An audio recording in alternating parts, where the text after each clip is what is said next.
I feel so dizzy and exhausted this summer, but this drink treats fatigue, dizziness, helps restore your electrolyte balance and reduces excessive thirst, especially when the going gets very tough in the middle of a very hot summer. It is known to be one of the best traditional Indian remedies for recovering from a heat stroke. But the main thing is that it tastes absolutely divine and is the best refreshment you can ask for. If you're visiting your friends and family in India in summer, then make sure you ask them for this drink and not for masala chai or mango lassi. My name is Shrikant Singh and welcome to our channel Happy Bellyfish. In this video, I'll be showing you how to make a simple drink with unripe mangoes. This drink is called Aam Panna. Aam in Hindi means mango, and the first time I had seen this drink was when I was far away from my home in the central part of India where heat waves were quite common during summer. I couldn't quite understand what the street vendor there was pulling out of a pot and crushing. Until then, I had always known that raw mangoes were just used for pickling and that mangoes are mainly eaten as a ripe fruit. And all this changed until I started living under a mango tree where unripe mangoes are just a hand's reach away. The drink is usually made with completely unripe and sour mangoes, but it will still work with mangoes that are slightly ripe or which have just started to ripen. The unripe mangoes are available all around the world in the local supermarkets because cultivated mangoes are always ripened off the tree. This way they can be transported to you. So look for mangoes that are hard and firm if you want to make this drink.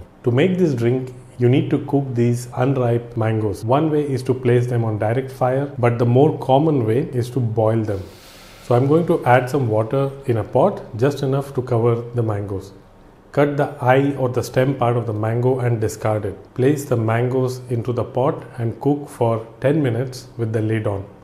You can pressure cook if you have no time, but I feel like it more or less takes the same amount of time. When the mangoes are cooked, you should be able to poke a knife through it very easily.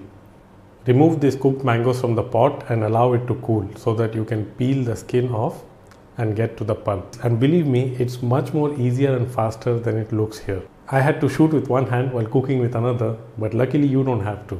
If this is the first time you have seen a mango being cooked and it surprises you, then while your jaws are dropping, hit the like button and subscribe to our channel. We really need your support and your jaws intact. And if you want me to just give the recipe and move on, then the link to the written recipe is in the description of this video. But if you want to see how I make it, then please watch the video until the end. The ingredients that I have used are also listed below.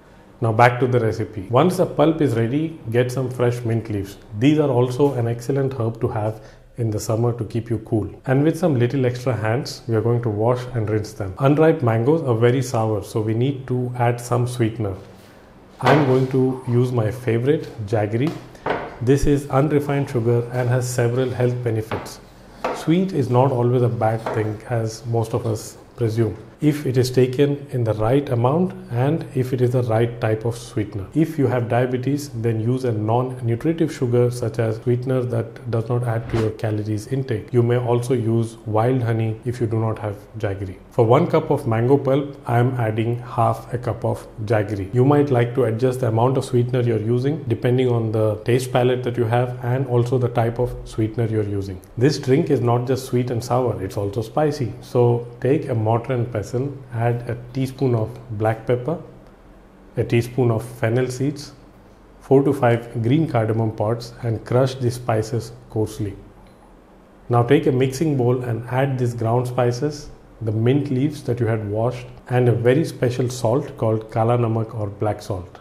Add about half a teaspoon of black salt. This salt can be very pungent and bitter, so do not go overboard with it. Do not add excess of it just because it's good for you. This salt is known to relieve gas, constipation and is a chief ingredient in this drink. If you do not have black salt, then you can substitute it with common salt. The spices you are using helps in improving the digestion, which is a common issue during extreme heat. Now take a masher or something to crush the ingredients with and start to crush everything. I'm not using a blender for a reason. First, I really feel that for some preparations, manual crushing brings out a lot of flavor and aroma. And second, I was making this drink with my child, so I wanted her to feel and experience the aroma in all different stages of preparation. And while I was making this, the whole room was filled at first with the smell of mint and then the black salt together with the mint and then the cardamom. So it was a wonderful experience. Also, when you use mint leaves, they give a better flavor when they do not go through a fast blending process. That's why the mint chutneys that we make using a mortar and pestle, they always taste taste much better, much superior to the ones that are made in a blender. But if you are in a hurry and you do not have time, then you can always choose to use a hand blender or any blender that you have. Now add half a cup of jaggery and continue to crush and blend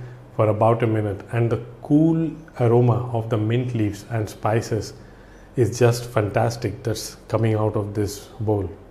Add the final ingredient, which is the cooked mango pulp, and use this prehistoric hand blender to break down the larger lumps and mix everything nicely. And while this blending is mechanized with this little tiny hands, let me go and get some ice and a glass. This paste that you have prepared, you can actually store it in the refrigerator for a couple of days. Mine has lasted for about 3 days after that it was over before it could go bad. To make this drink, you need to add about 2 tablespoons of this paste to a glass and throw in some ice and some water. Stir it well and you have your drink ready. I have not used a sieve to remove all the pulp. It actually would be a waste of a really tasty, flavorful fiber. And when you make a drink that you can chew, you drink it slowly and you experience it in a wholesome way. This drink is best served chilled, but if you are sensitive to ice or have a very weak digestion, then avoid ice. That is something that I would recommend. Mango is known as the king of fruits, and a variety of them are grown all across the world. In some parts of the world where mangoes have been grown for centuries, raw mango has its very own special place. Not all mangoes are sweet, and several sour varieties are grown for the purpose of making pickles or salad, and a very special spice called amchur or dried mango powder. This dried mango powder is a very special spice that comes out of India and is used in variety of culinary applications. Mangoes are a rich source of powerful phytonutrients such as mangiferin and lupiol, which helps in improving vision and eye health, both of which are very good for someone who is getting old like me. These unripe seasonal gems are rich in nutrients that improve skin health and promote hair growth and keeps your gum healthy and boosts your immunity. The raw mango season is very short and they ripen and disappear from the market very quickly. And in its short season, mangoes bring a lot of joy, happiness and a range of culinary traditions with it. Aam Panna is just one of them. I hope you have enjoyed this video and I will see you once again very soon.